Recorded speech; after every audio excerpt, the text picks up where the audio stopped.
Hello, my name is Rio Ingram. I made a couple of videos before, just trying to just uncover those hidden mysteries about what is actually going on in the world. So the basis of today, I just want to talk about what scientifically is more credible, creation or evolution. So I don't want to come from a fantastical viewpoint. I just want to come from a straightforward, tell the truth, get to the bottom of it standpoint. All I'm interested in is the truth. I'm not interested in promoting one idea or another idea. I just want to let the brain work, let logic come into play, and let's talk about how things are actually going on in the world that show where the evidence leads to most. Okay. So what I want to start by saying is obviously for us to understand about obviously how the universe is going to work, we need to understand its functions. Basically, the universe is made up out of dimensions. I always taught this from young, from when I went to primary school to secondary school. We was taught about dimensions. Okay, so the key thing that they taught us about was the three physical dimensions. Okay, so the first one, everyone's pretty familiar with this, or you should be. Alright, so the first dimension we have is a straight line. Okay, so a straight line is one dimension.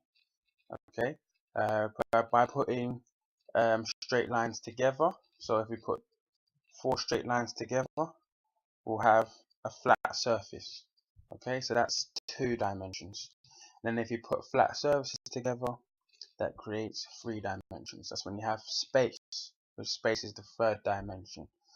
Okay, so three dimensions what we walk in, interact in everyday life. Okay? But it's not the be all and end all, as we know, because there's a lot of stuff that go on that we can't see. There's a lot of things that make up what we see that we can't see. Okay, so obviously we know what the three dimensions are. All right, so the next dimension that some people don't really actually see it as it's a dimension, but everybody knows it exists, is time. So time is the fourth dimension. Okay, it's really that simple. Time is the fourth dimension. How do we know time is the fourth dimension? How do we know time exists? Because we see each other age every day. So we know the fourth dimension has a direct effect on the physical dimensions, which is the first three we just mentioned.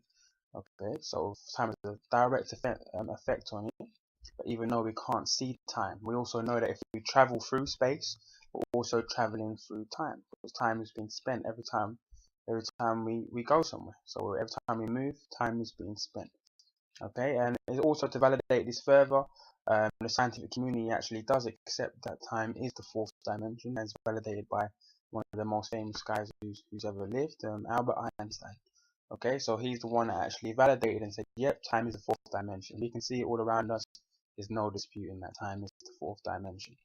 Okay, and obviously, like time, we're living inside of time, so therefore, time is a higher authority than the third dimension, because time is actually in control of our lives, because we have a certain amount of time to live before we die. So we know that time is in higher authority. Okay, so what is in a higher authority than time, or what is the next dimension, the fifth dimension? It's another thing that we can easily identify if we just think about it. Okay, so the fifth dimension is actually our mind. Alright, so our mind is also being represented in many different ways and throughout history, throughout religion, throughout sciences, in many different ways. But they all are actually all one and the same. Okay, so your mind, it can also be known as your consciousness, and it can also be known as your spirit. So these three things, mind, consciousness, and spirit, are actually all three in one. They're all the same thing. They all mean the same thing, represented in different ways. Okay, we all know the mind exists, and how do we know the mind is in the fifth dimension?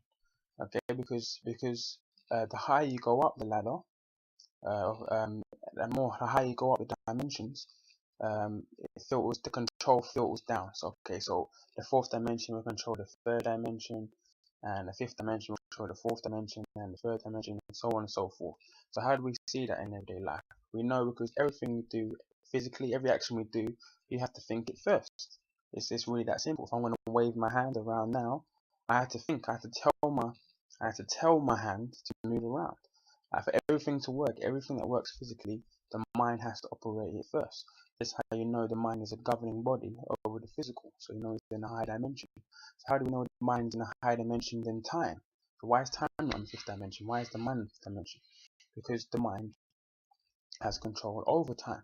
Because if you think about it, when your mind's in autopilot, when you're like really concentrating on some work you're doing or something like that, time seems to fly by. Time goes really fast. But when you're really sitting there, you're really conscious of time, that's when time feels really slow and it drags. Okay, so that's how you know that your mind is a governing body over time. Also we know that that your mind is timeless. Also your mind can instantly transcend time. In one second, I can think of something in the past. I can think of 5, 10, 15 years ago. I can get it up on a pad and I can create an image and see it in my mind. Also, I can focus on the present, so what's happening right now, which is what I'm doing right now. I'm focusing directly on speaking to you guys, and also I can create the future. So I can create the next step, like what's going to happen next. My mind creates that. If I'm going to walk down the road or go to the gym later on, I have to think of doing that first.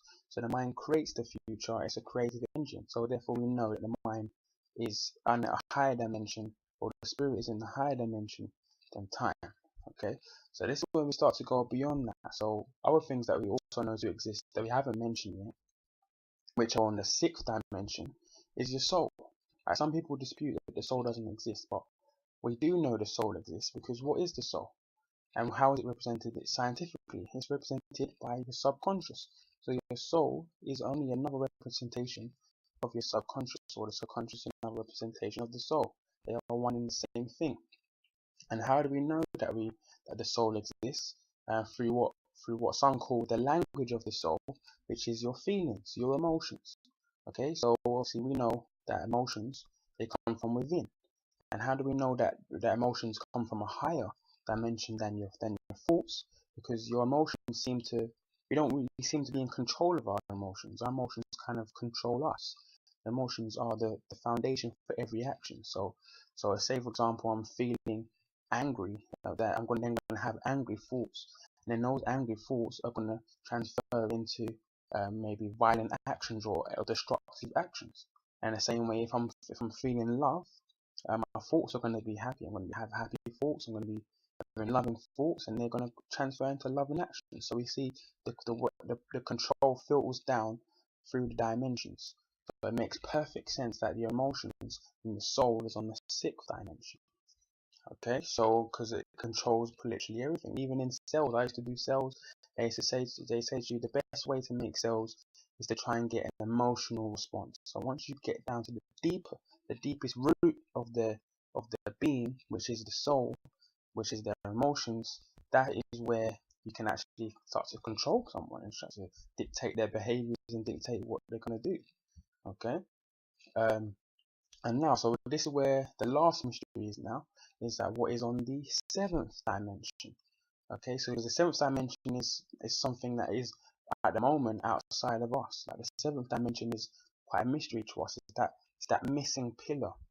Okay, it's that missing part of us that we're yet to fully discover. But it is linked by the sixth dimension. So our only connection to the seventh dimension is our soul, is our emotions. Okay.